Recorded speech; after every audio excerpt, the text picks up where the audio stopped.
Chapter 25. The first week of August was long over, and now, though autumn was still some weeks away, there was a feeling that the year had begun its downward arc, that the wheel was turning again, slowly now, but soon to go faster, turning once more in its changeless sweep of change. Winnie, standing at the fence in the front of the Touch-Me-Not cottage, could hear the new note in the voices of the birds. Whole clouds of them lifted, chattering, into the sky above the wood, and then settled, only to lift again. Across the road, goldenrod was coming into bloom, and an early drying milkweed had opened its rough pod, exposing a host of downy-headed seeds.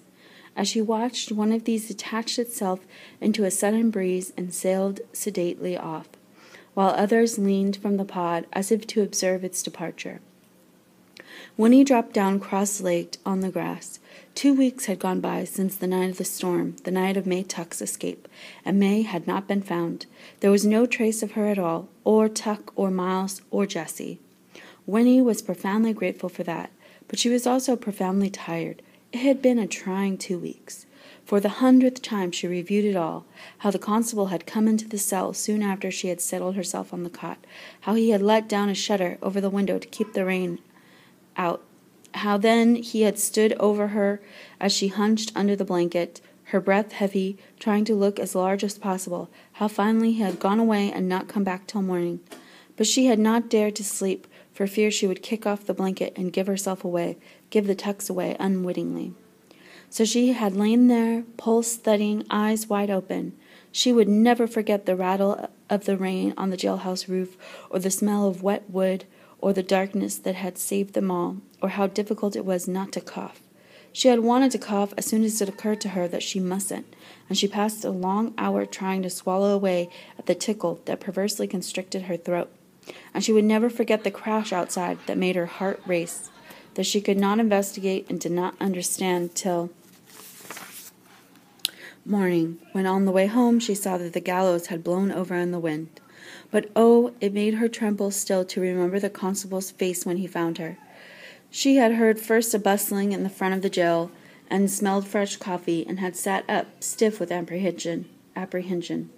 Then the inner door opened, the door she now saw which separated the office from the pair of cells, and in the light that streamed before him, the constable appeared, carrying a breakfast tray.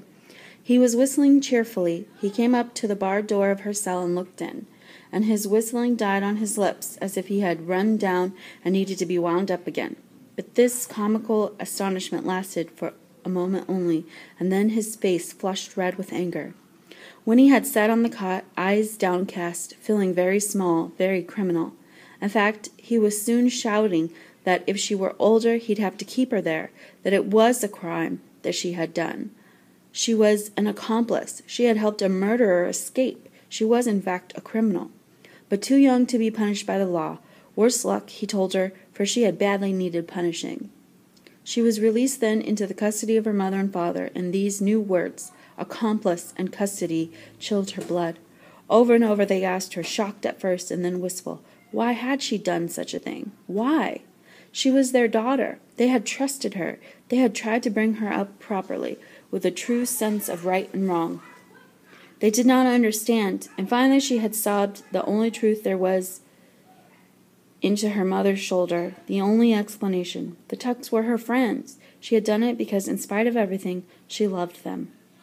This, of all things, her family understood, and afterward they drew together staunchly around her.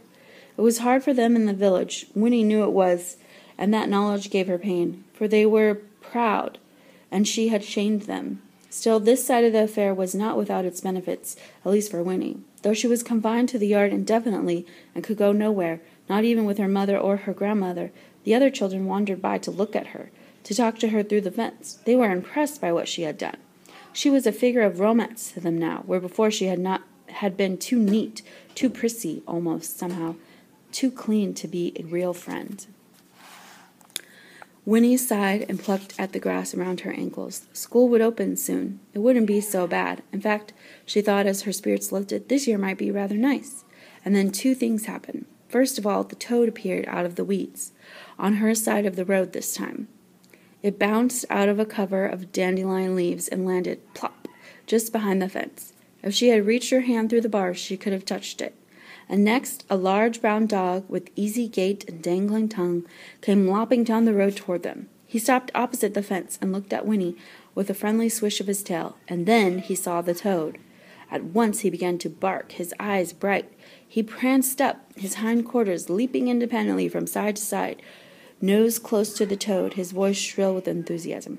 "Don't!" cried Winnie, leaping to her feet and flapping her arms. "Go away, dog! Stop that! Go away! Shoo!" The dog paused. He looked at Winnie's frantic dancing, and then he looked at the toad, who had pressed down close to the dirt, eyes tight shut. It was too much for him. He began to bark again and reached out a long paw. "Oh!" cried Winnie. "Oh, don't do that! Leave my toad alone!" And before she had time to realize what she was doing, she bent, reached through the bars, and snatched the toad up and away from harm, dropping it on the grass inside the fence. A feeling of revulsion swept through her. While the dog whined, pawing uselessly at the fence, she stood rigid, staring at the toad, wiping her hand again and again on the skirt of her dress. Then she remembered the actual feel of the toad, and the revulsion passed. She knelt and touched the skin of its back. It was rough and soft both at once, and cool. Winnie stood up and looked at the dog. He was waiting outside the fence, his head on one side, peering at her longingly.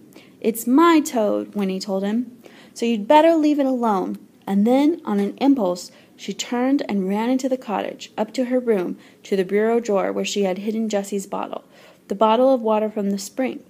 In a moment she went back again, the toad still squatted where she had dropped it. The dog still waited at the fence. Winnie pulled out the cork from the mouth of the bottle, and kneeling, she poured the precious water very slowly and carefully over the toad. The dog watched this operation, and then, yawning, he was suddenly bored. He turned and lopped away, back down the road to the village. Winnie picked up the toad and held it for a long time, without the least disgust, in the palm of her hand. It sat calmly, blinking, and the water glistened on its back. The little bottle was empty now. It lay on the grass at Winnie's feet. But if it all was true, there was more water in the wood. There was plenty more, just in case, when she was 17, if she should decide. There was more water in the wood. Winnie smiled. Then she stopped and put her hand through the fence and set the toad free. "There," she said, "you're safe, forever."